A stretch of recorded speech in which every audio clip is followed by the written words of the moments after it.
3300년 이 숫자가 무엇을 의미하는지 아십니까?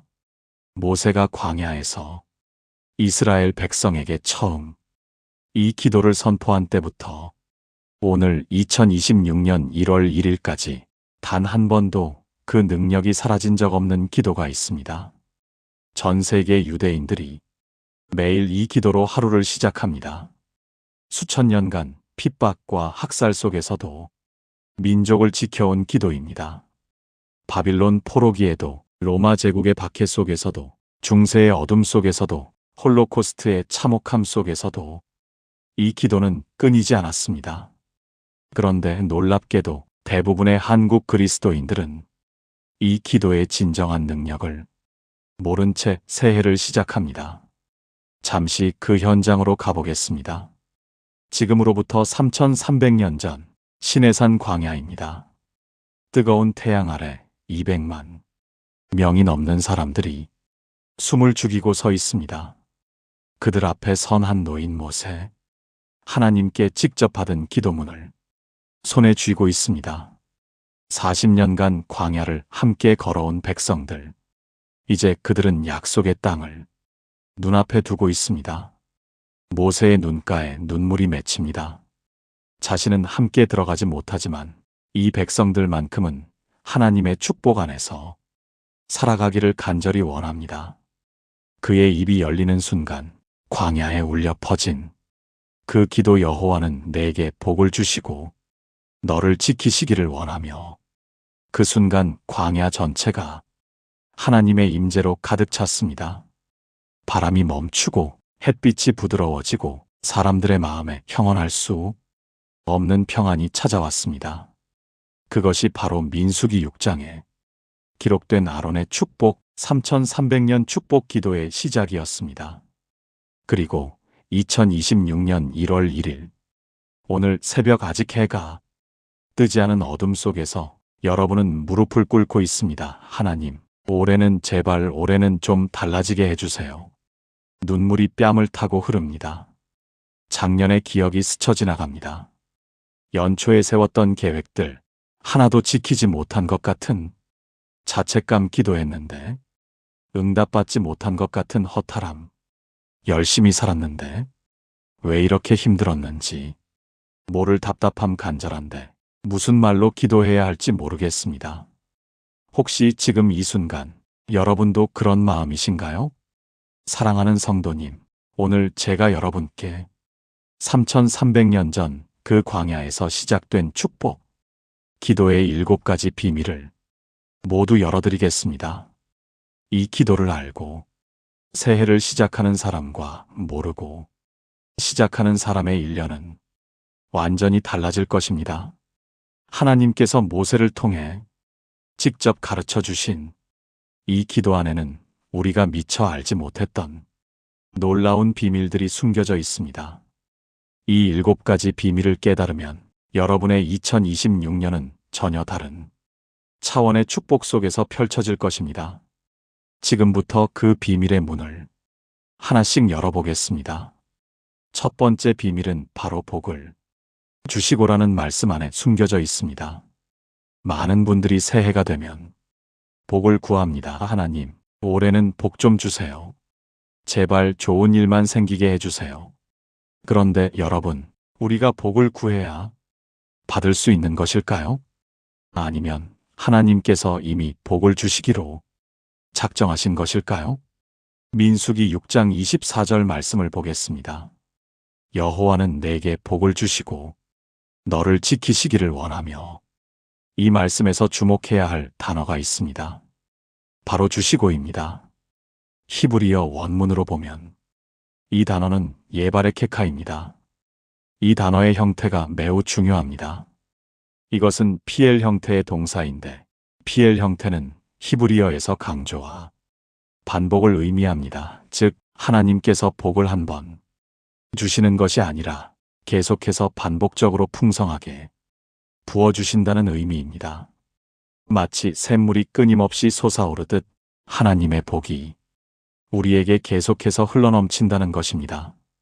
그런데 우리의 현실은 어떻습니까? 새해 첫날 복을 달라고 기도하면서도 마음 한편에서는 의심합니다. 정말 하나님이 나에게 복을 주실까? 나는 자격이 없는데. 작년에도 기도했는데 안 됐잖아. 이런 생각들이 우리의 믿음을 갉아먹습니다. 그런데 성경은 분명히 말씀합니다. 하나님은 복을 주시는 분이십니다. 우리가 자격이 있어서가 아닙니다. 우리가 충분히 기도해서가 아닙니다. 하나님의 본성이 복을 주시는 것이기 때문입니다. 야고보서 1장 17절에서는 이렇게 말씀합니다. 각양 좋은 은사와 온전한 선물이 다 위로부터 빛들이 아버지께로부터 내려오나니 그는 변함도 없으시고 회전하는 그림자도 없으시니라. 하나님은 변함없이 좋은 것을 주시는 분이십니다. 해가 바뀌어도 우리의 상황이 변해도 하나님의 복 주시는 성품은 절대로 변하지 않습니다. 제가 목회하면서 만난 한 집사님의 이야기를 나누고 싶습니다. 그분은 몇 년 전 사업 실패로 모든 것을 잃으셨습니다. 집도 잃고 가족관계도 무너지고 건강까지 악화되어 병원 신세를 지셨습니다. 새해 첫날 그분은 병원 침대에서 눈물로 기도하셨습니다. 하나님, 저는 이제 아무것도 없습니다. 복을 달라고 할 자격도 없는 것 같습니다.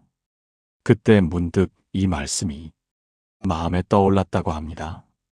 여호와는 내게 복을 주시고 그 순간 깨달으셨답니다. 아, 하나님은 내 자격을 보시는 것이 아니라 그저 복을 주시는 분이시구나. 그날부터 그분의 기도가 달라졌습니다. 하나님, 복을 주시는 당신의 성품을 믿습니다. 제가 자격이 없어도 당신은 복 주시는 분이시니 감사합니다. 놀라운 일이 일어났습니다. 퇴원 후 예상치 못한 곳에서 일자리가 생겼고 끊어졌던 가족 관계가 회복되기 시작했고 건강도 점점 좋아졌습니다. 1년이 지나 그분은 제게 이렇게 말씀하셨습니다. 목사님, 하나님은 정말 복을 주시는 분이셨어요. 제가 몰랐던 거예요. 사랑하는 성도님, 2026년 새해 첫날 이 진리를 마음 깊이 새기시길 바랍니다. 하나님은 복을 주시는 분이십니다. 여러분의 자격을 따지지 않으십니다. 여러분의 과거를 심판하지 않으십니다. 그저 복을 주시는 것이 하나님의 본성이요 기쁨이십니다. 올해 여러분이 해야 할 일은 복을 구하는 것이 아니라 복을 주시는 하나님을 신뢰하는 것입니다. 그 신뢰 위에 2026년을 세우십시오. 그러면 하나님의 복이 샘물처럼 끊임없이 여러분의 삶에 흘러넘칠 것입니다. 이것이 3300년 축복, 기도의 첫 번째 비밀입니다. 두 번째 비밀은 지키시기를 원하며라는 말씀 안에 담겨 있습니다. 새해가 되면 우리는 많은 계획을 세웁니다. 올해는 이것을 하겠다, 저것을 이루겠다. 그런데 솔직히 마음 한편에 불안함이 있지 않으십니까? 내년에 무슨 일이 생길지 모르는데 갑자기 아프면 어쩌지? 경제 상황이 더 안 좋아지면? 가족에게 무슨 일이 생기면? 우리는 미래를 모르기 때문에 두렵습니다. 아무리 좋은 계획을 세워도 그 계획대로 될지 확신할 수 없기에 불안합니다. 그런데 3300년 축복, 기도의 두 번째 비밀이 바로 이 불안에 대한 해답입니다. 여호와는 내게 복을 주시고 너를 지키시기를 원하며, 여기서 지키시기를이라는 단어를 주목해야 합니다. 히브리어로 이슈메레카입니다. 이 단어는 군인이 보초를 서듯 철저하게 지킨다는 의미입니다. 24시간 한순간도 눈을 떼지 않고 경계하며 보호한다는 뜻입니다. 시편 121편 3절부터 4절에 이런 말씀이 있습니다. 여호와께서 너를 지키시니 내 발이 흔들리지 아니할 것이며 너를 지키시는 이가 졸지 아니하시리로다. 이스라엘을 지키시는 이는 졸지도 아니하시고 주무시지도 아니하시리로다. 우리가 잠들어 있는 밤에도 하나님은 깨어 계십니다. 우리가 방심하고 있을 때도 하나님은 지켜보고 계십니다. 우리가 위험을 알지 못할 때도 하나님은 미리 막아주고 계십니다. 제가 아는 한 권사님의 이야기입니다. 몇 년 전 그분은 새벽 기도를 마치고 집으로 돌아가시는 길이었습니다. 평소처럼 횡단보도 앞에 서서 신호를 기다리고 계셨습니다. 파란불이 켜졌습니다. 그런데 발을 내디디려는 순간 갑자기 뒤에서 누군가 팔을 잡아당기는 것 같은 느낌이 드셨답니다. 무의식적으로 한 발짝 뒤로 물러섰습니다. 바로 그 순간 신호를 무시한 트럭 한 대가 횡단보도를 가로질러 지나갔습니다. 만약 그대로 건넜다면 큰 사고가 났을 것입니다. 권사님은 심장이 쿵쾅거리는 것을 느끼며 하늘을 올려다보셨습니다. 그리고 눈물을 흘리며 고백하셨습니다. 하나님, 당신이 저를 지켜주셨군요. 사랑하는 성도님, 우리는 하나님이 우리를 지켜주신 순간들을 다 알지 못합니다. 우리가 모르는 사이에 막아주신 사고가 얼마나 많겠습니까? 우리가 깨닫지 못한 사이에 물리쳐 주신 위험이 얼마나 많겠습니까? 하나님은 묵묵히 끊임없이 철저하게 우리를 지켜오셨습니다. 2026년에도 마찬가지입니다. 여러분이 두려워하는 그 일들, 하나님은 이미 알고 계십니다. 여러분이 걱정하는 그 상황들, 하나님은 이미 대비하고 계십니다. 우리의 할 일은 걱정하는 것이 아니라 지켜주시는 하나님을 신뢰하는 것입니다. 베드로전서 5장 7절에서 사도 베드로는 이렇게 권면합니다. 너희 염려를 다 주께 맡기라. 이는 그가 너희를 돌보심이라. 걱정을 주님께 맡기라고 하셨습니다. 왜냐하면 그분이 우리를 돌보시기 때문입니다. 지키시기 때문입니다. 보호하시기 때문입니다. 새해 첫날 이 고백을 하시길 바랍니다. 하나님, 2026년에 무슨 일이 있을지 저는 모릅니다. 하지만 당신이 저를 지켜주실 것을 믿습니다. 제 걱정과 두려움을 당신께 맡깁니다. 이 고백이 여러분의 2026년을 평안으로 채울 것입니다. 하나님은 졸지도 주무시지도 않으시며 여러분을 지키시는 분이십니다. 3300년 전 광야의 이스라엘 백성들도 이 약속을 붙잡았습니다. 앞이 보이지 않는 광야 길에서 언제 적이 쳐들어올지 모르는 두려움 속에서 그들은 이 말씀을 붙잡았습니다. 여호와께서 나를 지키신다. 그리고 그들은 무사히 약속의 땅에 들어갔습니다. 여러분도 2026년이라는 미지의 땅을 향해 나아가고 계십니다. 두려워하지 마십시오. 지키시는 하나님이 여러분과 함께 하십니다. 이것이 3300년 축복, 기도의 두 번째 비밀입니다. 세 번째 비밀은 민수기 6장 25절에 나옵니다. 여호와는 그의 얼굴을 내게 비추사 은혜 베푸시기를 원하며, 이 말씀에서 얼굴을 비추사라는 표현이 매우 중요합니다. 고대 중동 문화에서 왕이 신하에게 얼굴을 비춘다는 것은 특별한 의미가 있었습니다. 왕이 어떤 신하에게 분노하면 얼굴을 돌립니다. 쳐다보지도 않습니다. 그것은 곧 그 신하가 왕의 총애에서 멀어졌다는 뜻이었습니다. 반대로 왕이 신하에게 얼굴을 향하고 미소를 짓는다면 그것은 최고의 영광이었습니다. 왕의 총애를 받고 있다는 증거였습니다. 하나님께서 우리에게 얼굴을 비추신다는 것은 무엇을 의미할까요? 하나님께서 우리를 기쁘게 여기신다는 뜻입니다.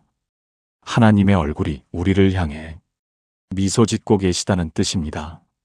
우리가 하나님의 사랑과 총애 안에 있다는 뜻입니다.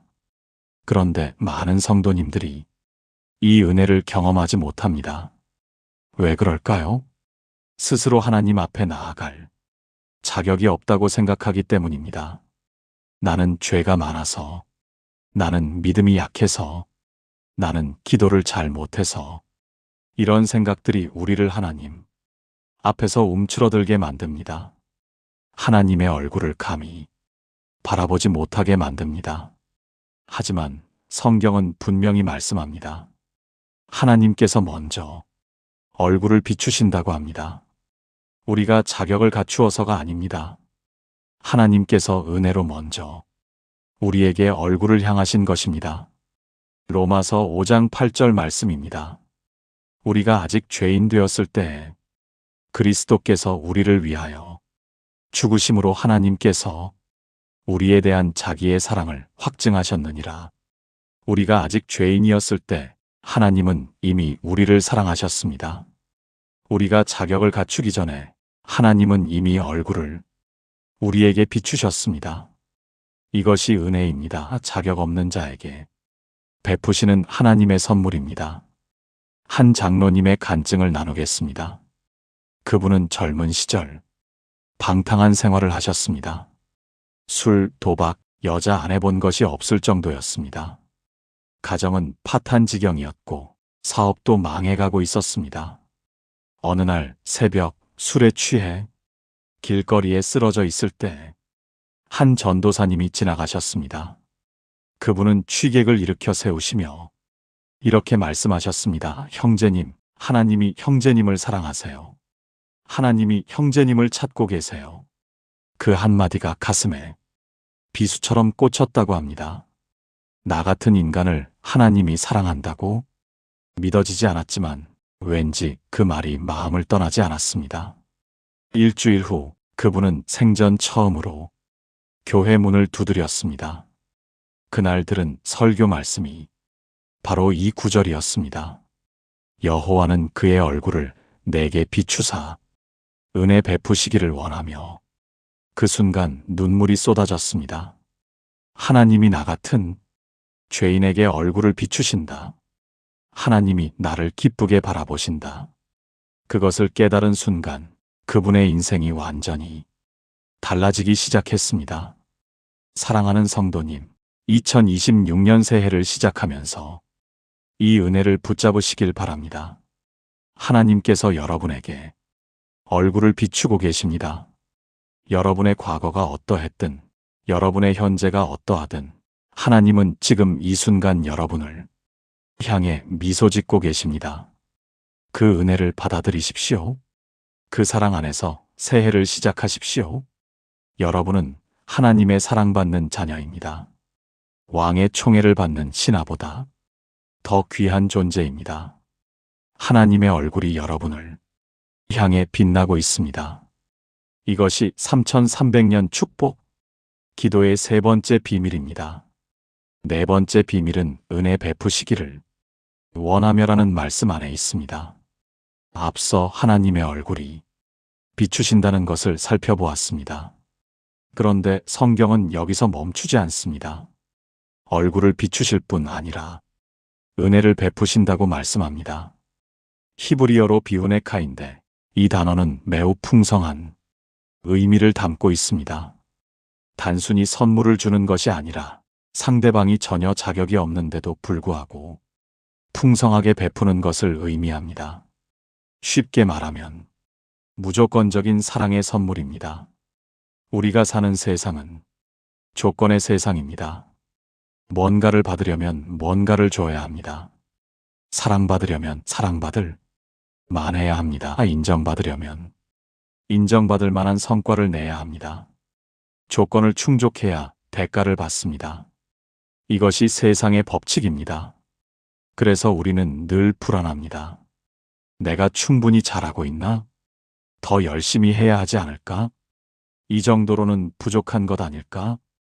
끊임없이 자신을 채찍질합니다. 그래야 사랑받을 수 있다고, 인정받을 수 있다고 생각하기 때문입니다. 하지만 하나님의 은혜는 완전히 다릅니다. 조건이 없습니다. 자격을 요구하지 않습니다. 그냥 주십니다. 에베소서 2장 8절부터 9절 말씀입니다. 너희는 그 은혜에 의하여 믿음으로 말미암아 구원을 받았으니 이것은 너희에게서 난 것이 아니요 하나님의 선물이라. 행위에서 난 것이 아니니 이는 누구든지 자랑하지 못하게 함이라. 구원조차도 우리의 행위가 아니라 하나님의 선물입니다. 우리가 잘해서가 아니라 하나님이 주시기로 작정하셨기 때문입니다. 이것이 은혜입니다. 한 집사님의 이야기를 나누겠습니다. 그분은 완벽주의자셨습니다. 무슨 일이든 완벽하게 해야 직성이 풀리는 분이셨습니다. 신앙생활도 마찬가지였습니다.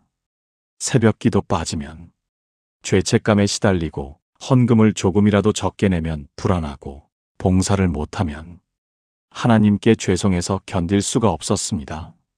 그분에게 신앙은 기쁨이 아니라 짐이 되어가고 있었습니다. 어느 날 신방을 갔을 때 그분이 제게 물으셨습니다. 목사님, 저는 아무리 열심히 해도 늘 부족한 것 같아요. 하나님이 저를 기뻐하실까요? 저는 그분께 이 말씀을 전해드렸습니다. 여호와는 그의 얼굴을 내게 비추사 은혜 베푸시기를 원하며, 그리고 말씀드렸습니다. 집사님, 하나님은 집사님의 행위를 보고 사랑하시는 것이 아닙니다. 집사님의 존재 자체를 사랑하십니다. 은혜는 조건이 없습니다. 그 순간 그분의 눈에서 눈물이 흘러내렸습니다. 수십 년간 신앙생활을 하면서 처음 알게 된 진리였다고 하셨습니다. 하나님이 나를 조건 없이 사랑하시는구나. 그날 이후 그분의 신앙이 달라졌습니다. 여전히 새벽 기도를 하시고 헌금을 드리시고 봉사를 하십니다. 하지만 이제는 의무감에서가 아니라 감사함에서 하십니다. 사랑받기 위해서가 아니라 이미 사랑받았기에 하십니다. 그것이 은혜의 능력입니다. 사랑하는 성도님, 2026년 새해 이 은혜 위에 서시길 바랍니다. 여러분은 이미 충분히 사랑받고 있습니다. 더 잘해야 사랑받는 것이 아닙니다. 더 열심히 해야 인정받는 것이 아닙니다. 하나님은 지금 이 순간에 여러분을 있는 그대로 사랑하십니다. 그 사랑이 여러분이 2026년을 변화시킬 것입니다. 조건의 굴레에서 벗어나 자유함을 누리게 될 것입니다. 성과의 압박에서 벗어나 평안함을 누리게 될 것입니다. 이것이 3300년 축복, 기도의 네 번째 비밀입니다. 다섯 번째 비밀은 민수기 6장 26절 전반부에 나옵니다. 여호와는 그 얼굴을 내게로 향하여 드사 앞서 얼굴을 비추신다고 했는데 이번에는 얼굴을 들어 우리를 향하신다고 합니다. 비슷한 것 같지만 중요한 차이가 있습니다. 얼굴을 비추시는 것이 하나님의 호의와 은혜를 나타낸다면, 얼굴을 들어 향하시는 것은 하나님의 관심과 집중을 나타냅니다. 하나님이 온 우주 만물 가운데 특별히 나에게 주목하신다는 뜻입니다. 히브리어로 이사, 여호와 파나브 엘레카인데 이것은 매우 개인적인 표현입니다. 마치 수만 명의 군중 속에서 왕이 특별히 한 사람을 불러내어 눈을 맞추는 것과 같습니다. 너를 보고 있다. 너에게 관심이 있다. 너는 나에게 특별하다. 이런 의미입니다. 우리는 종종 하나님 앞에서 자신이 작게 느껴집니다. 80억 인구 중 1명, 수십억 그리스도인 중 1명 하나님이 나 같은 사람에게 관심이 있으실까? 하나님은 너무 바쁘셔서 내 기도는 못 들으시는 것 아닐까? 이런 생각을 하신 적 있으십니까? 저도 그런 때가 있었습니다. 목회를 하면서도 때때로 의문이 들었습니다. 하나님, 저의 이 작은 기도가 당신께 닿기는 하는 건가요? 그런데 이 말씀이 그 의문에 대한 답입니다. 하나님은 얼굴을 들어 우리를 향하십니다. 80억 인구 중에 당신 한 사람을 특별히 바라보십니다. 마치 당신밖에 없는 것처럼 집중하십니다. 시편 139편 1절부터 4절 말씀을 보겠습니다. 여호와여, 주께서 나를 살펴보셨으므로 나를 아시나이다. 주께서 내가 앉고 일어섬을 아시고 멀리서도 나의 생각을 밝히 아시오며 나의 모든 길과 내가 눕는 것을 살펴보셨으므로 나의 모든 행위를 익히 아시오니 여호와여, 내 혀의 말을 알지 못하시는 것이 하나도 없으시니이다. 하나님은 우리의 앉고 일어섬을 아십니다. 우리의 생각을 아십니다. 우리의 모든 길을 아십니다. 우리의 말을 다 아십니다. 이것은 감시가 아닙니다. 사랑하는 관심입니다. 부모가 자녀의 모든 것을 알고 싶어 하듯 하나님은 우리의 모든 것에 관심을 가지십니다. 제가 만난 한 청년의 이야기입니다. 그 청년은 대학 졸업 후 취업이 되지 않아 2년째 고시원에서 살고 있었습니다. 부모님께 손 벌리기 미안해서 아르바이트로 근근히 생활했습니다. 친구들은 다 취직해서 잘 살고 있는데 자신만 뒤처진 것 같아 우울했습니다.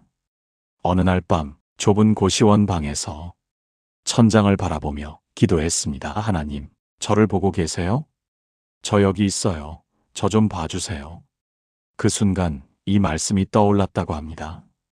여호와는 그 얼굴을 내게로 향하여 드사 눈물이 났습니다. 하나님이 나를 보고 계시는구나. 이 작은 고시원 방까지 하나님의 눈길이 닿는구나. 그 확신이 그 청년에게 다시 일어설 힘을 주었습니다.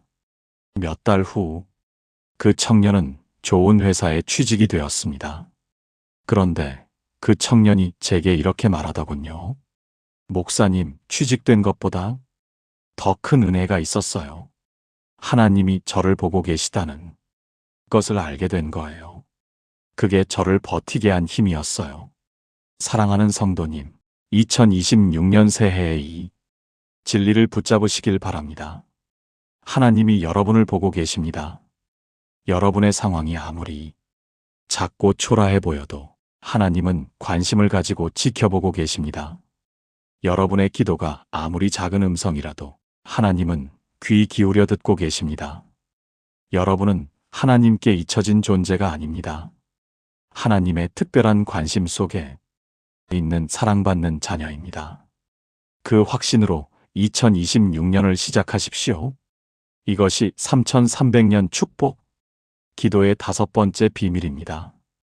6번째 비밀은 민수기 6장 26절 후반부에 있습니다. 평강 주시기를 원하노라. 여기서 평강이라는 단어가 바로 그 유명한 샬롬입니다. 히브리어 샬롬은 단순히 평화라는 의미를 넘어섭니다. 완전함, 온전함, 충만함, 번영, 안녕, 건강, 조화를 모두 포함하는 단어입니다. 한마디로 부족함이 없는 상태입니다. 하나님께서 우리에게 샬롬을 주신다는 것은 무슨 의미일까요? 영적으로, 정신적으로, 육체적으로, 관계적으로, 물질적으로 부족함이 없는 상태를 주신다는 뜻입니다. 이것이야말로 우리가 새해에 가장 원하는 것 아닙니까? 건강도 원하고, 재정적 여유도 원하고, 좋은 관계도 원하고, 마음의 평안도 원합니다. 샬롬은 이 모든 것을 포함합니다. 그런데 많은 분들이 이 샬롬을 경험하지 못합니다. 왜 그럴까요? 세상에서 샬롬을 찾으려 하기 때문입니다. 돈이 많으면 평안할 것 같아서 돈을 줬습니다. 하지만 부자들도 불안합니다. 건강하면 평안할 것 같아서 건강을 줬습니다. 하지만 건강한 사람들도 걱정합니다. 성공하면 평안할 것 같아서 성공을 줬습니다. 하지만 성공한 사람들도 공허합니다. 진정한 샬롬은 세상에서 오지 않습니다. 오직 하나님께로부터 옵니다. 요한복음 14장 27절에서 예수님께서 말씀하셨습니다. 평안을 너희에게 끼치노니 곧 나의 평안을 너희에게 주노라. 내가 너희에게 주는 것은 세상이 주는 것과 같지 아니하니라. 너희는 마음에 근심하지도 말고 두려워하지도 말라. 예수님이 주시는 평안은 세상이 주는 것과 다릅니다. 세상의 평안은 조건에 따라 변합니다. 상황이 좋으면 평안하고 상황이 나빠지면 불안합니다. 하지만 예수님이 주시는 평안은 조건과 상관없습니다. 상황이 좋아도 평안하고 상황이 나빠도 평안합니다. 감옥에 갇혀서도 평안할 수 있습니다. 병상에 누워서도 평안할 수 있습니다. 모든 것을 잃어도 평안할 수 있습니다. 그것이 하나님이 주시는 샬롬입니다. 제가 신방을 갔던 한 권사님이 생각납니다. 그분은 말기 암 판정을 받으셨습니다. 의사는 6개월 시한부를 선고했습니다. 가족들은 울고 주변 사람들은 안타까워했습니다. 그런데 정작 그분은 평안하셨습니다. 제가 병실에 들어갔을 때 그분은 미소를 지으며 말씀하셨습니다. 목사님, 걱정하지 마세요. 저는 평안해요. 저는 여쭤봤습니다. 권사님, 어떻게 이 상황에서 평안하실 수 있어요? 그분이 대답하셨습니다. 하나님이 저와 함께 계시잖아요. 살아도 주님과 함께, 죽어도 주님과 함께해요. 두려울 게 뭐가 있어요? 그것이 샬롬입니다. 환경을 초월하는 평안입니다. 상황에 흔들리지 않는 평강입니다. 사랑하는 성도님, 2026년에 이 샬롬을 경험하시길 바랍니다. 새해에 어떤 일이 있을지 우리는 모릅니다.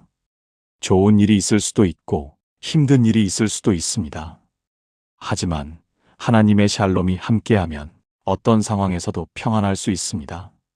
오늘 이 기도를 드리십시오. 하나님, 2026년에 당신의 샬롬을 제게 주세요.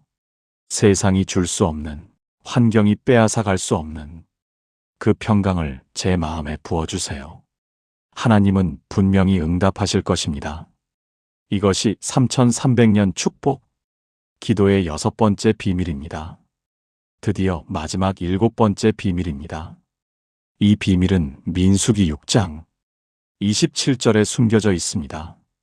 그들이 이같이 내 이름으로 이스라엘 자손에게 축복하면 내가 그들에게 복을 주리라.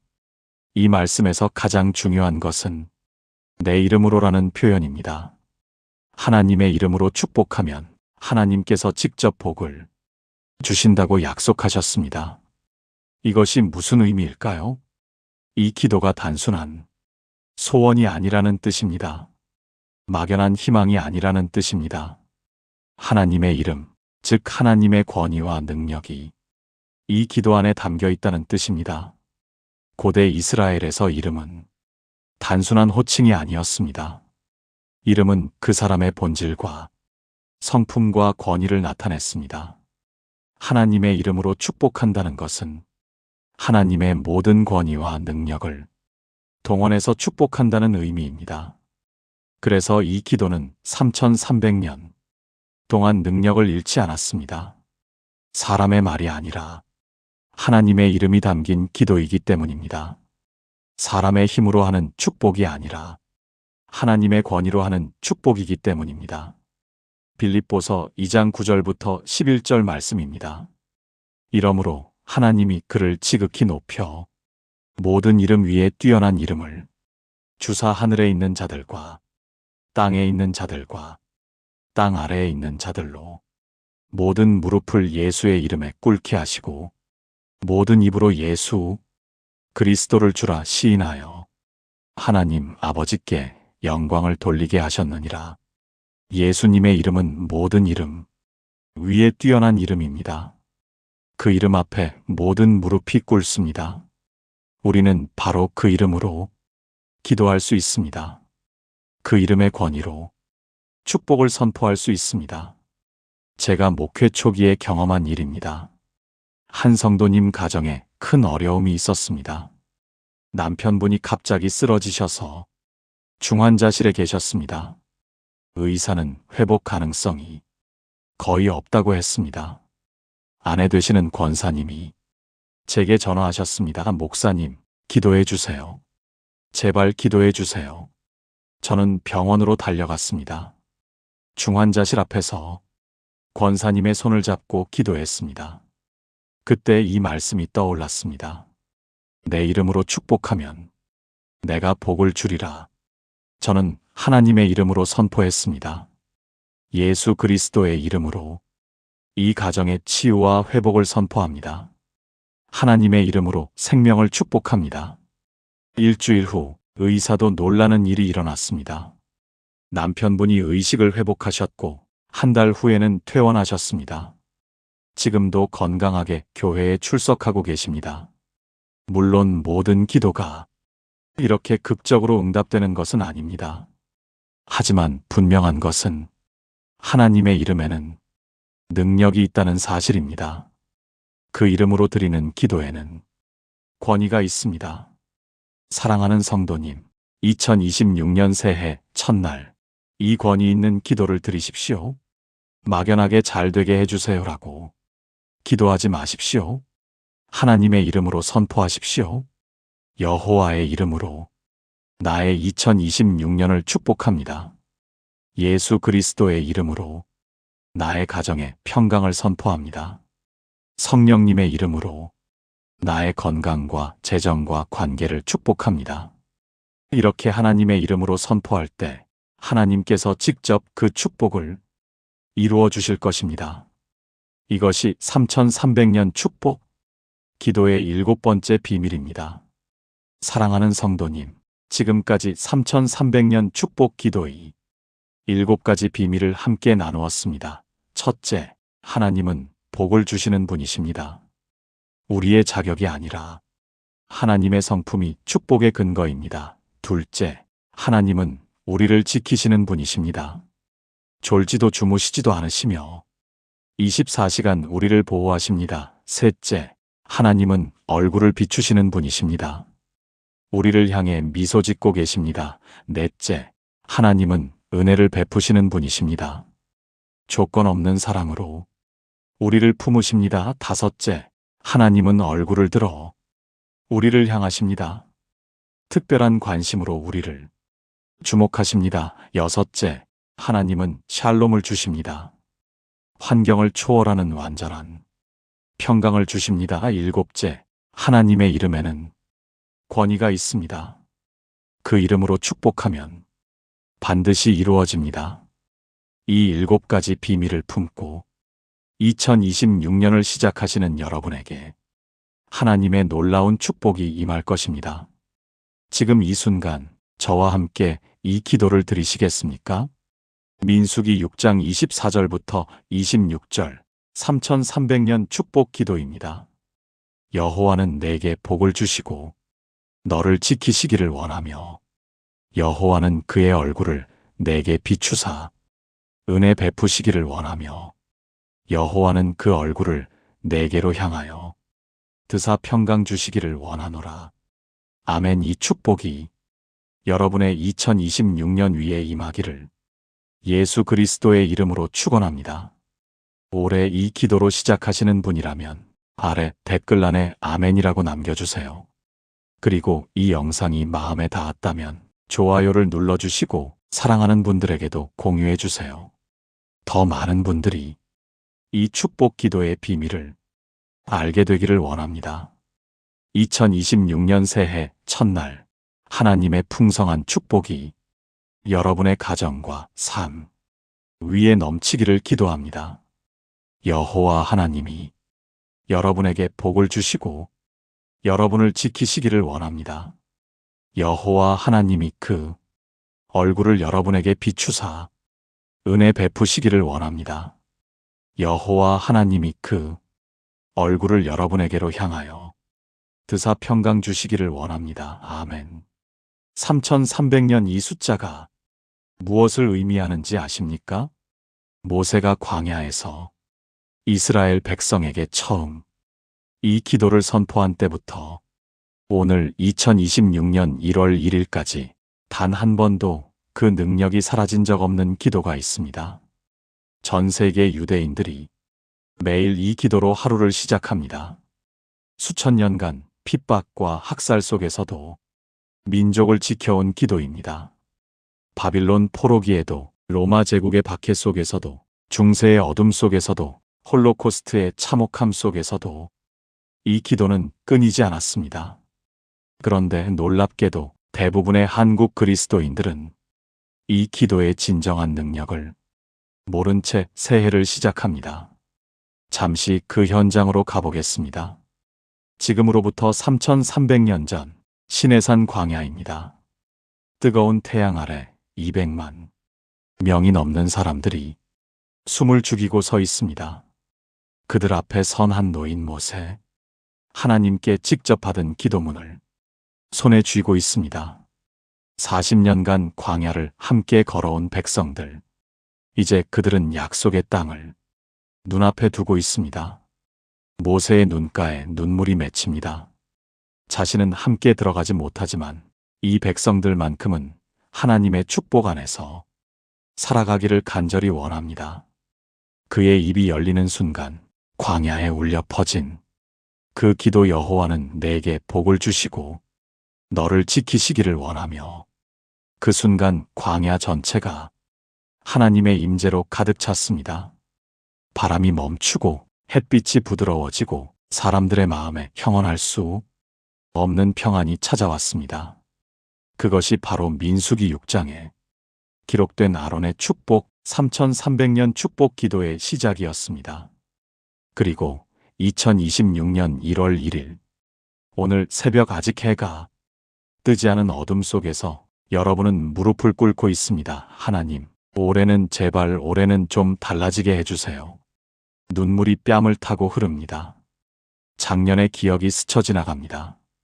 연초에 세웠던 계획들 하나도 지키지 못한 것 같은 자책감, 기도했는데 응답받지 못한 것 같은 허탈함, 열심히 살았는데 왜 이렇게 힘들었는지 모를 답답함, 간절한데 무슨 말로 기도해야 할지 모르겠습니다. 혹시 지금 이 순간 여러분도 그런 마음이신가요? 사랑하는 성도님, 오늘 제가 여러분께 3300년 전 그 광야에서 시작된 축복, 기도의 7가지 비밀을 모두 열어드리겠습니다. 이 기도를 알고 새해를 시작하는 사람과 모르고 시작하는 사람의 1년은 완전히 달라질 것입니다. 하나님께서 모세를 통해 직접 가르쳐 주신 이 기도 안에는 우리가 미처 알지 못했던 놀라운 비밀들이 숨겨져 있습니다. 이 7가지 비밀을 깨달으면 여러분의 2026년은 전혀 다른 차원의 축복 속에서 펼쳐질 것입니다. 지금부터 그 비밀의 문을 하나씩 열어보겠습니다. 첫 번째 비밀은 바로 복을 주시고라는 말씀 안에 숨겨져 있습니다. 많은 분들이 새해가 되면 복을 구합니다. 하나님, 올해는 복 좀 주세요. 제발 좋은 일만 생기게 해주세요. 그런데 여러분, 우리가 복을 구해야 받을 수 있는 것일까요? 아니면 하나님께서 이미 복을 주시기로 작정하신 것일까요? 민수기 6장 24절 말씀을 보겠습니다. 여호와는 내게 복을 주시고 너를 지키시기를 원하며, 이 말씀에서 주목해야 할 단어가 있습니다. 바로 주시고입니다.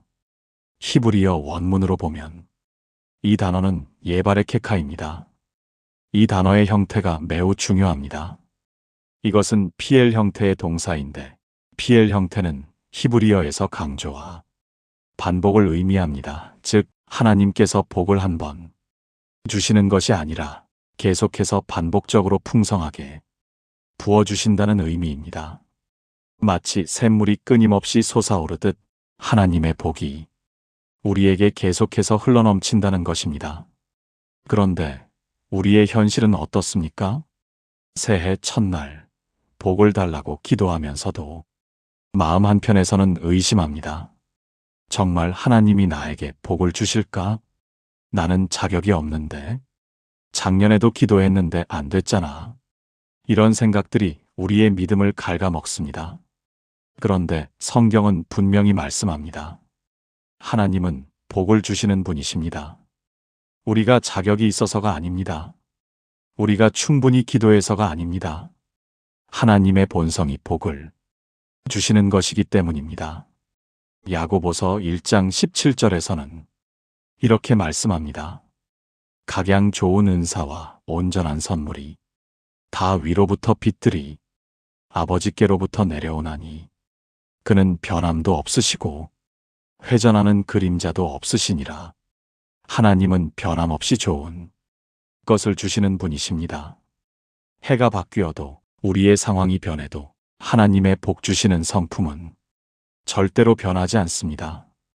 제가 목회하면서 만난 한 집사님의 이야기를 나누고 싶습니다. 그분은 몇 년 전 사업 실패로 모든 것을 잃으셨습니다. 집도 잃고 가족 관계도 무너지고 건강까지 악화되어 병원 신세를 지셨습니다. 새해 첫날 그분은 병원 침대에서 눈물로 기도하셨습니다. 하나님, 저는 이제 아무것도 없습니다. 복을 달라고 할 자격도 없는 것 같습니다. 그때 문득 이 말씀이 마음에 떠올랐다고 합니다. 여호와는 내게 복을 주시고 그 순간 깨달으셨답니다. 아, 하나님은 내 자격을 보시는 것이 아니라 그저 복을 주시는 분이시구나. 그날부터 그분의 기도가 달라졌습니다. 하나님, 복을 주시는 당신의 성품을 믿습니다. 제가 자격이 없어도 당신은 복 주시는 분이시니 감사합니다. 놀라운 일이 일어났습니다. 퇴원 후 예상치 못한 곳에서 일자리가 생겼고 끊어졌던 가족 관계가 회복되기 시작했고 건강도 점점 좋아졌습니다. 1년이 지나 그분은 제게 이렇게 말씀하셨습니다. 목사님, 하나님은 정말 복을 주시는 분이셨어요. 제가 몰랐던 거예요. 사랑하는 성도님, 2026년 새해 첫날 이 진리를 마음 깊이 새기시길 바랍니다. 하나님은 복을 주시는 분이십니다. 여러분의 자격을 따지지 않으십니다. 여러분의 과거를 심판하지 않으십니다. 그저 복을 주시는 것이 하나님의 본성이요 기쁨이십니다. 올해 여러분이 해야 할 일은 복을 구하는 것이 아니라 복을 주시는 하나님을 신뢰하는 것입니다. 그 신뢰 위에 2026년을 세우십시오. 그러면 하나님의 복이 샘물처럼 끊임없이 여러분의 삶에 흘러넘칠 것입니다. 이것이 3300년 축복 기도의 첫 번째 비밀입니다. 두 번째 비밀은 지키시기를 원하며라는 말씀 안에 담겨 있습니다. 새해가 되면 우리는 많은 계획을 세웁니다. 올해는 이것을 하겠다, 저것을 이루겠다. 그런데 솔직히 마음 한편에 불안함이 있지 않으십니까? 내년에 무슨 일이 생길지 모르는데 갑자기 아프면 어쩌지? 경제 상황이 더 안 좋아지면? 가족에게 무슨 일이 생기면? 우리는 미래를 모르기 때문에 두렵습니다. 아무리 좋은 계획을 세워도 그 계획대로 될지 확신할 수 없기에 불안합니다. 그런데 3300년 축복 기도의 두 번째 비밀이 바로 이 불안에 대한 해답입니다. 여호와는 내게 복을 주시고 너를 지키시기를 원하며 여기서 지키시기를 이라는 단어를 주목해야 합니다. 히브리어로 이슈메레카입니다. 이 단어는 군인이 보초를 서듯 철저하게 지킨다는 의미입니다. 24시간 한순간도 눈을 떼지 않고 경계하며 보호한다는 뜻입니다. 시편 121편 3절부터 4절에 이런 말씀이 있습니다. 여호와께서 너를 지키시니 내 발이 흔들리지 아니할 것이며 너를 지키시는 이가 졸지 아니하시리로다. 이스라엘을 지키시는 이는 졸지도 아니하시고 주무시지도 아니하시리로다. 우리가 잠들어 있는 밤에도 하나님은 깨어 계십니다. 우리가 방심하고 있을 때도 하나님은 지켜보고 계십니다. 우리가 위험을 알지 못할 때도 하나님은 미리 막아주고 계십니다. 제가 아는 한 권사님의 이야기입니다. 몇 년 전 그분은 새벽 기도를 마치고 집으로 돌아가시는 길이었습니다. 평소처럼 횡단보도 앞에 서서 신호를 기다리고 계셨습니다. 파란불이 켜졌습니다. 그런데 발을 내디디려는 순간 갑자기 뒤에서 누군가 팔을 잡아당기는 것 같은 느낌이 드셨답니다. 무의식적으로 한 발짝 뒤로 물러섰습니다. 바로 그 순간 신호를 무시한 트럭 한 대가 횡단보도를 가로질러 지나갔습니다. 만약 그대로 건넜다면 큰 사고가 났을 것입니다. 권사님은 심장이 쿵쾅거리는 것을 느끼며 하늘을 올려다보셨습니다. 그리고 눈물을 흘리며 고백하셨습니다. 하나님, 당신이 저를 지켜주셨군요. 사랑하는 성도님, 우리는 하나님이 우리를 지켜주신 순간들을 다 알지 못합니다. 우리가 모르는 사이에 막아주신 사고가 얼마나 많겠습니까? 우리가 깨닫지 못한 사이에 물리쳐 주신 위험이 얼마나 많겠습니까? 하나님은 묵묵히 끊임없이 철저하게 우리를 지켜오셨습니다. 2026년에도 마찬가지입니다. 여러분이 두려워하는 그 일들, 하나님은 이미 알고 계십니다. 여러분이 걱정하는 그 상황들, 하나님은 이미 대비하고 계십니다. 우리의 할 일은 걱정하는 것이 아니라 지켜주시는 하나님을 신뢰하는 것입니다. 베드로전서 5장 7절에서 사도 베드로는 이렇게 권면합니다. 너희 염려를 다 주께 맡기라. 이는 그가 너희를 돌보심이라. 걱정을 주님께 맡기라고 하셨습니다. 왜냐하면 그분이 우리를 돌보시기 때문입니다. 지키시기 때문입니다. 보호하시기 때문입니다. 새해 첫날 이 고백을 하시길 바랍니다. 하나님, 2026년에 무슨 일이 있을지 저는 모릅니다. 하지만 당신이 저를 지켜주실 것을 믿습니다. 제 걱정과 두려움을 당신께 맡깁니다. 이 고백이 여러분의 2026년을 평안으로 채울 것입니다. 하나님은 졸지도 주무시지도 않으시며 여러분을 지키시는 분이십니다. 3300년 전 광야의 이스라엘 백성들도 이 약속을 붙잡았습니다. 앞이 보이지 않는 광야 길에서 언제 적이 쳐들어올지 모르는 두려움 속에서 그들은 이 말씀을 붙잡았습니다. 여호와께서 나를 지키신다. 그리고 그들은 무사히 약속의 땅에 들어갔습니다. 여러분도 2026년이라는 미지의 땅을 향해 나아가고 계십니다. 두려워하지 마십시오. 지키시는 하나님이 여러분과 함께 하십니다. 이것이 3300년 축복, 기도의 두 번째 비밀입니다. 세 번째 비밀은 민수기 6장 25절에 나옵니다. 여호와는 그의 얼굴을 내게 비추사 은혜 베푸시기를 원하며, 이 말씀에서 얼굴을 비추사라는 표현이 매우 중요합니다. 고대 중동 문화에서 왕이 신하에게 얼굴을 비춘다는 것은 특별한 의미가 있었습니다. 왕이 어떤 신하에게 분노하면 얼굴을 돌립니다. 쳐다보지도 않습니다. 그것은 곧 그 신하가 왕의 총애에서 멀어졌다는 뜻이었습니다. 반대로 왕이 신하에게 얼굴을 향하고 미소를 짓는다면 그것은 최고의 영광이었습니다. 왕의 총애를 받고 있다는 증거였습니다. 하나님께서 우리에게 얼굴을 비추신다는 것은 무엇을 의미할까요? 하나님께서 우리를 기쁘게 여기신다는 뜻입니다. 하나님의 얼굴이 우리를 향해 미소 짓고 계시다는 뜻입니다. 우리가 하나님의 사랑과 총애 안에 있다는 뜻입니다. 그런데 많은 성도님들이 이 은혜를 경험하지 못합니다. 왜 그럴까요? 스스로 하나님 앞에 나아갈 자격이 없다고 생각하기 때문입니다. 나는 죄가 많아서, 나는 믿음이 약해서, 나는 기도를 잘 못해서, 이런 생각들이 우리를 하나님 앞에서 움츠러들게 만듭니다. 하나님의 얼굴을 감히 바라보지 못하게 만듭니다. 하지만 성경은 분명히 말씀합니다. 하나님께서 먼저 얼굴을 비추신다고 합니다. 우리가 자격을 갖추어서가 아닙니다. 하나님께서 은혜로 먼저 우리에게 얼굴을 향하신 것입니다. 로마서 5장 8절 말씀입니다. 우리가 아직 죄인 되었을 때 그리스도께서 우리를 위하여 죽으심으로 하나님께서 우리에 대한 자기의 사랑을 확증하셨느니라. 우리가 아직 죄인이었을 때 하나님은 이미 우리를 사랑하셨습니다.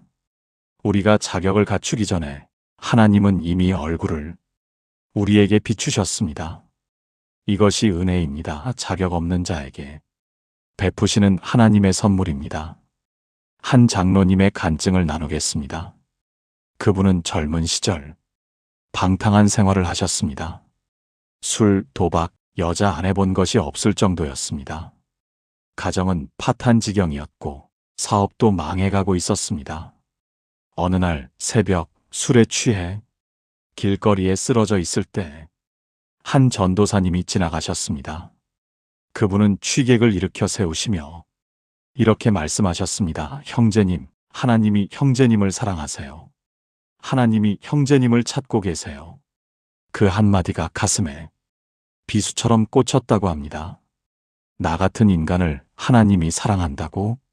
믿어지지 않았지만 왠지 그 말이 마음을 떠나지 않았습니다. 일주일 후 그분은 생전 처음으로 교회 문을 두드렸습니다. 그날 들은 설교 말씀이 바로 이 구절이었습니다. 여호와는 그의 얼굴을 내게 비추사 은혜 베푸시기를 원하며 그 순간 눈물이 쏟아졌습니다. 하나님이 나 같은 죄인에게 얼굴을 비추신다. 하나님이 나를 기쁘게 바라보신다. 그것을 깨달은 순간 그분의 인생이 완전히 달라지기 시작했습니다.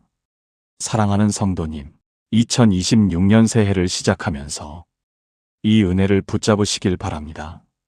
하나님께서 여러분에게 얼굴을 비추고 계십니다.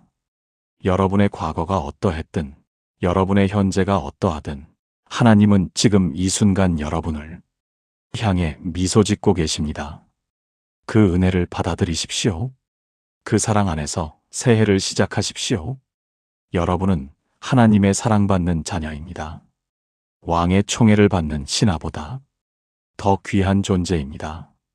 하나님의 얼굴이 여러분을 향해 빛나고 있습니다. 이것이 3300년 축복, 기도의 세 번째 비밀입니다. 네 번째 비밀은 은혜 베푸시기를 원하며라는 말씀 안에 있습니다. 앞서 하나님의 얼굴이 비추신다는 것을 살펴보았습니다. 그런데 성경은 여기서 멈추지 않습니다.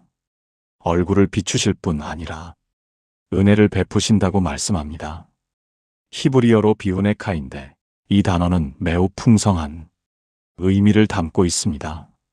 단순히 선물을 주는 것이 아니라 상대방이 전혀 자격이 없는데도 불구하고 풍성하게 베푸는 것을 의미합니다. 쉽게 말하면 무조건적인 사랑의 선물입니다. 우리가 사는 세상은 조건의 세상입니다. 뭔가를 받으려면 뭔가를 줘야 합니다. 사랑받으려면 사랑받을 만해야 합니다. 인정받으려면 인정받을 만한 성과를 내야 합니다. 조건을 충족해야 대가를 받습니다. 이것이 세상의 법칙입니다. 그래서 우리는 늘 불안합니다. 내가 충분히 잘하고 있나? 더 열심히 해야 하지 않을까? 이 정도로는 부족한 것 아닐까? 끊임없이 자신을 채찍질합니다. 그래야 사랑받을 수 있다고, 인정받을 수 있다고 생각하기 때문입니다. 하지만 하나님의 은혜는 완전히 다릅니다. 조건이 없습니다. 자격을 요구하지 않습니다. 그냥 주십니다. 에베소서 2장 8절부터 9절 말씀입니다. 너희는 그 은혜에 의하여 믿음으로 말미암아 구원을 받았으니 이것은 너희에게서 난 것이 아니요 하나님의 선물이라. 행위에서 난 것이 아니니 이는 누구든지 자랑하지 못하게 함이라. 구원조차도 우리의 행위가 아니라 하나님의 선물입니다. 우리가 잘해서가 아니라 하나님이 주시기로 작정하셨기 때문입니다. 이것이 은혜입니다. 한 집사님의 이야기를 나누겠습니다. 그분은 완벽주의자셨습니다. 무슨 일이든 완벽하게 해야 직성이 풀리는 분이셨습니다. 신앙생활도 마찬가지였습니다. 새벽기도 빠지면 죄책감에 시달리고 헌금을 조금이라도 적게 내면 불안하고 봉사를 못하면 하나님께 죄송해서 견딜 수가 없었습니다. 그분에게 신앙은 기쁨이 아니라 짐이 되어가고 있었습니다.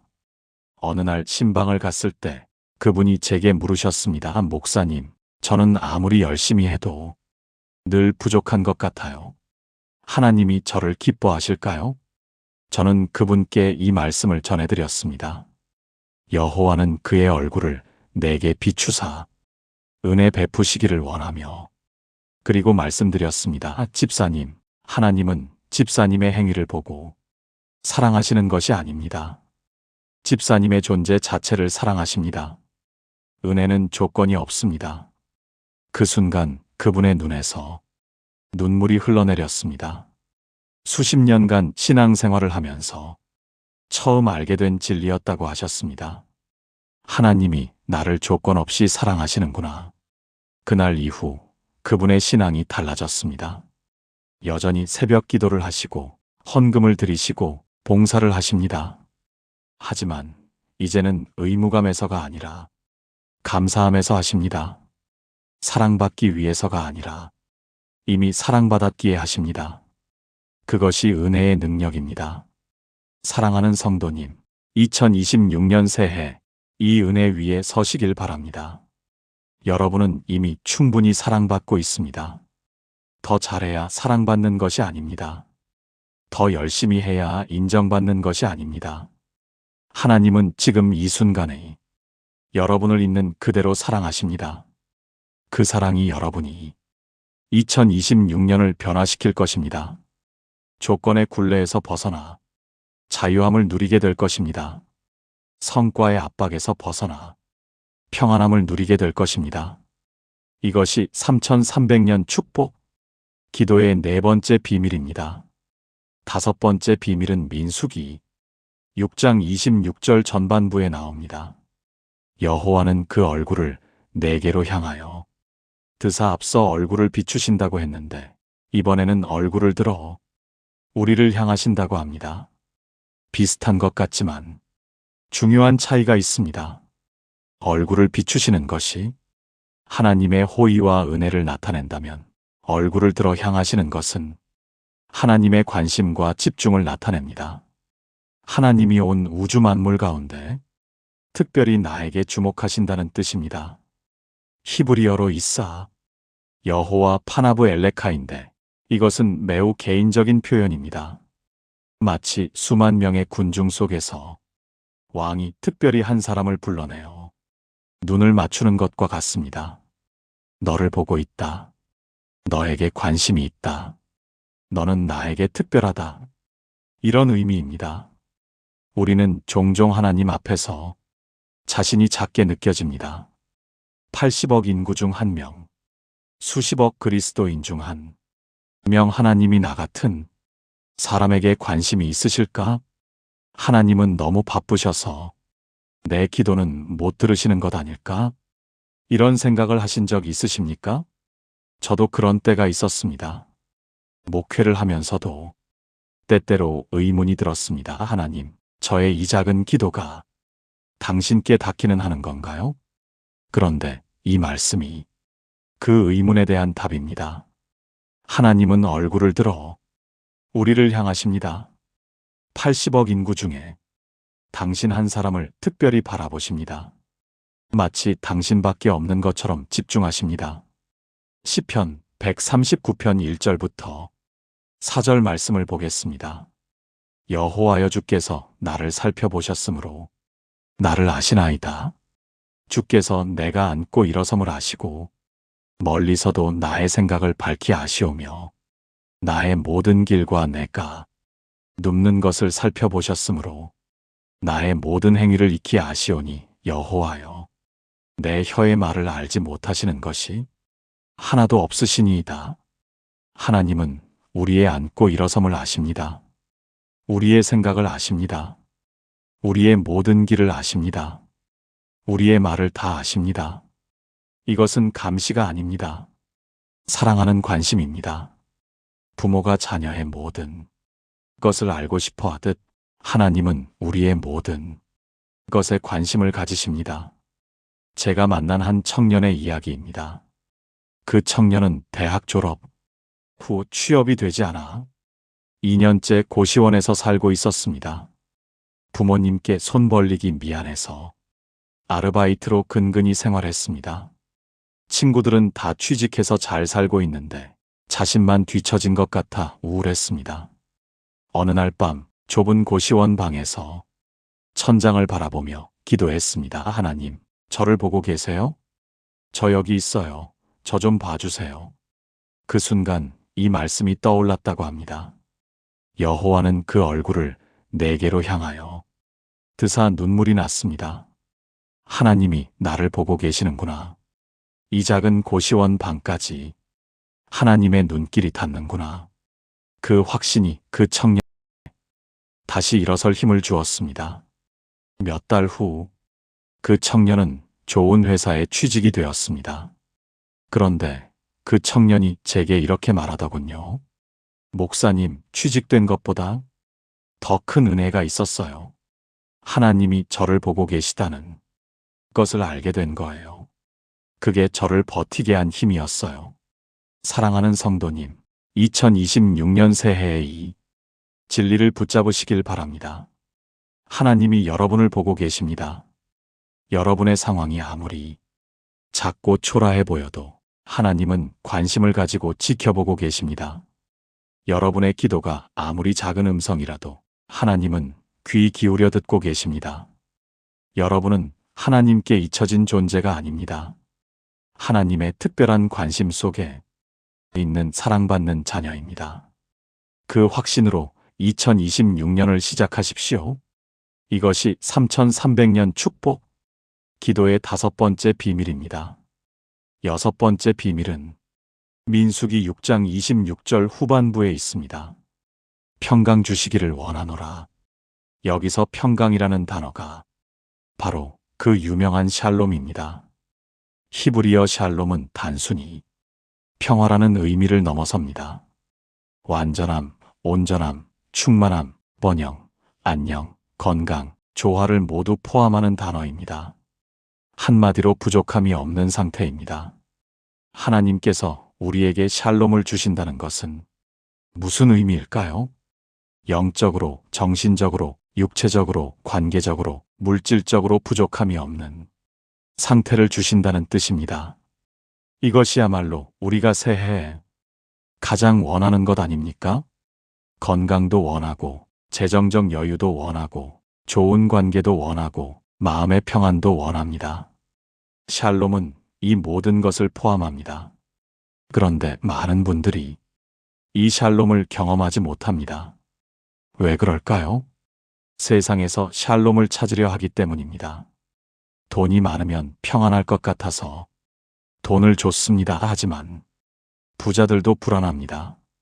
건강하면 평안할 것 같아서 건강을 줬습니다. 하지만 건강한 사람들도 걱정합니다. 성공하면 평안할 것 같아서 성공을 줬습니다. 하지만 성공한 사람들도 공허합니다.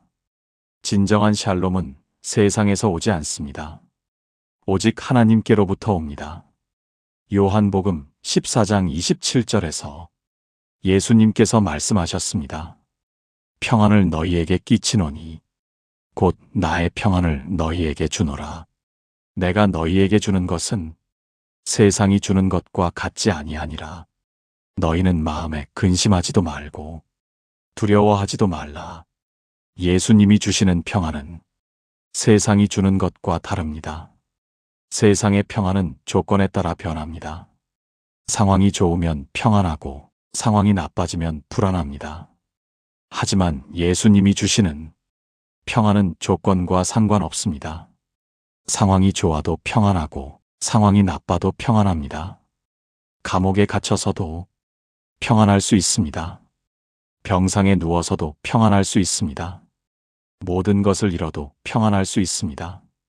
그것이 하나님이 주시는 샬롬입니다. 제가 신방을 갔던 한 권사님이 생각납니다. 그분은 말기 암 판정을 받으셨습니다. 의사는 6개월 시한부를 선고했습니다. 가족들은 울고 주변 사람들은 안타까워했습니다. 그런데 정작 그분은 평안하셨습니다. 제가 병실에 들어갔을 때 그분은 미소를 지으며 말씀하셨습니다. 목사님, 걱정하지 마세요. 저는 평안해요. 저는 여쭤봤습니다. 권사님, 어떻게 이 상황에서 평안하실 수 있어요? 그분이 대답하셨습니다. 하나님이 저와 함께 계시잖아요. 살아도 주님과 함께, 죽어도 주님과 함께해요. 두려울 게 뭐가 있어요? 그것이 샬롬입니다. 환경을 초월하는 평안입니다. 상황에 흔들리지 않는 평강입니다. 사랑하는 성도님, 2026년에 이 샬롬을 경험하시길 바랍니다. 새해에 어떤 일이 있을지 우리는 모릅니다. 좋은 일이 있을 수도 있고 힘든 일이 있을 수도 있습니다. 하지만 하나님의 샬롬이 함께하면 어떤 상황에서도 평안할 수 있습니다. 오늘 이 기도를 드리십시오. 하나님, 2026년에 당신의 샬롬을 제게 주세요. 세상이 줄 수 없는, 환경이 빼앗아 갈 수 없는 그 평강을 제 마음에 부어주세요. 하나님은 분명히 응답하실 것입니다. 이것이 3300년 축복, 기도의 6번째 비밀입니다. 드디어 마지막 7번째 비밀입니다. 이 비밀은 민수기 6장 27절에 숨겨져 있습니다. 그들이 이같이 내 이름으로 이스라엘 자손에게 축복하면 내가 그들에게 복을 주리라. 이 말씀에서 가장 중요한 것은 내 이름으로라는 표현입니다. 하나님의 이름으로 축복하면 하나님께서 직접 복을 주신다고 약속하셨습니다. 이것이 무슨 의미일까요? 이 기도가 단순한 소원이 아니라는 뜻입니다. 막연한 희망이 아니라는 뜻입니다. 하나님의 이름, 즉 하나님의 권위와 능력이 이 기도 안에 담겨 있다는 뜻입니다. 고대 이스라엘에서 이름은 단순한 호칭이 아니었습니다. 이름은 그 사람의 본질과 성품과 권위를 나타냈습니다. 하나님의 이름으로 축복한다는 것은 하나님의 모든 권위와 능력을 동원해서 축복한다는 의미입니다. 그래서 이 기도는 3300년 동안 능력을 잃지 않았습니다. 사람의 말이 아니라 하나님의 이름이 담긴 기도이기 때문입니다. 사람의 힘으로 하는 축복이 아니라 하나님의 권위로 하는 축복이기 때문입니다. 빌립보서 2장 9절부터 11절 말씀입니다. 이러므로 하나님이 그를 지극히 높여 모든 이름 위에 뛰어난 이름을 주사 하늘에 있는 자들과 땅에 있는 자들과 땅 아래에 있는 자들로 모든 무릎을 예수의 이름에 꿇게 하시고 모든 입으로 예수 그리스도를 주라 시인하여 하나님 아버지께 영광을 돌리게 하셨느니라. 예수님의 이름은 모든 이름 위에 뛰어난 이름입니다. 그 이름 앞에 모든 무릎이 꿇습니다. 우리는 바로 그 이름으로 기도할 수 있습니다. 그 이름의 권위로 축복을 선포할 수 있습니다. 제가 목회 초기에 경험한 일입니다. 한 성도님 가정에 큰 어려움이 있었습니다. 남편분이 갑자기 쓰러지셔서 중환자실에 계셨습니다. 의사는 회복 가능성이 거의 없다고 했습니다. 아내 되시는 권사님이 제게 전화하셨습니다. 목사님, 기도해 주세요. 제발 기도해 주세요. 저는 병원으로 달려갔습니다. 중환자실 앞에서 권사님의 손을 잡고 기도했습니다. 그때 이 말씀이 떠올랐습니다. 내 이름으로 축복하면 내가 복을 주리라. 저는 하나님의 이름으로 선포했습니다. 예수 그리스도의 이름으로 이 가정의 치유와 회복을 선포합니다. 하나님의 이름으로 생명을 축복합니다. 일주일 후 의사도 놀라는 일이 일어났습니다. 남편분이 의식을 회복하셨고 한 달 후에는 퇴원하셨습니다. 지금도 건강하게 교회에 출석하고 계십니다. 물론 모든 기도가 이렇게 극적으로 응답되는 것은 아닙니다. 하지만 분명한 것은 하나님의 이름에는 능력이 있다는 사실입니다. 그 이름으로 드리는 기도에는 권위가 있습니다. 사랑하는 성도님, 2026년 새해 첫날 이 권위 있는 기도를 드리십시오. 막연하게 잘 되게 해주세요라고 기도하지 마십시오. 하나님의 이름으로 선포하십시오. 여호와의 이름으로 나의 2026년을 축복합니다. 예수 그리스도의 이름으로 나의 가정에 평강을 선포합니다. 성령님의 이름으로 나의 건강과 재정과 관계를 축복합니다. 이렇게 하나님의 이름으로 선포할 때 하나님께서 직접 그 축복을 이루어 주실 것입니다. 이것이 3300년 축복, 기도의 7번째 비밀입니다. 사랑하는 성도님, 지금까지 3300년 축복 기도의 7가지 비밀을 함께 나누었습니다. 첫째, 하나님은 복을 주시는 분이십니다. 우리의 자격이 아니라 하나님의 성품이 축복의 근거입니다. 둘째, 하나님은 우리를 지키시는 분이십니다. 졸지도 주무시지도 않으시며 24시간 우리를 보호하십니다. 셋째, 하나님은 얼굴을 비추시는 분이십니다. 우리를 향해 미소 짓고 계십니다. 넷째, 하나님은 은혜를 베푸시는 분이십니다.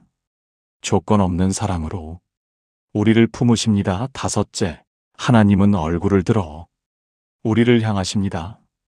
특별한 관심으로 우리를 주목하십니다. 여섯째, 하나님은 샬롬을 주십니다. 환경을 초월하는 완전한 평강을 주십니다. 일곱째, 하나님의 이름에는 권위가 있습니다. 그 이름으로 축복하면 반드시 이루어집니다. 이 7가지 비밀을 품고 2026년을 시작하시는 여러분에게 하나님의 놀라운 축복이 임할 것입니다. 지금 이 순간 저와 함께 이 기도를 드리시겠습니까? 민수기 6장 24절부터 26절 3300년 축복 기도입니다. 여호와는 내게 복을 주시고 너를 지키시기를 원하며 여호와는 그의 얼굴을 내게 비추사 은혜 베푸시기를 원하며 여호와는 그 얼굴을 내게로 향하여 드사 평강 주시기를 원하노라. 아멘. 이 축복이 여러분의 2026년 위에 임하기를 예수 그리스도의 이름으로 축원합니다. 올해 이 기도로 시작하시는 분이라면 아래 댓글란에 아멘이라고 남겨주세요. 그리고 이 영상이 마음에 닿았다면 좋아요를 눌러주시고 사랑하는 분들에게도 공유해주세요. 더 많은 분들이 이 축복 기도의 비밀을 알게 되기를 원합니다. 2026년 새해 첫날 하나님의 풍성한 축복이 여러분의 가정과 삶 위에 넘치기를 기도합니다. 여호와 하나님이 여러분에게 복을 주시고 여러분을 지키시기를 원합니다. 여호와 하나님이 그 얼굴을 여러분에게 비추사 은혜 베푸시기를 원합니다. 여호와 하나님이 그 얼굴을 여러분에게로 향하여 드사 평강 주시기를 원합니다. 아멘.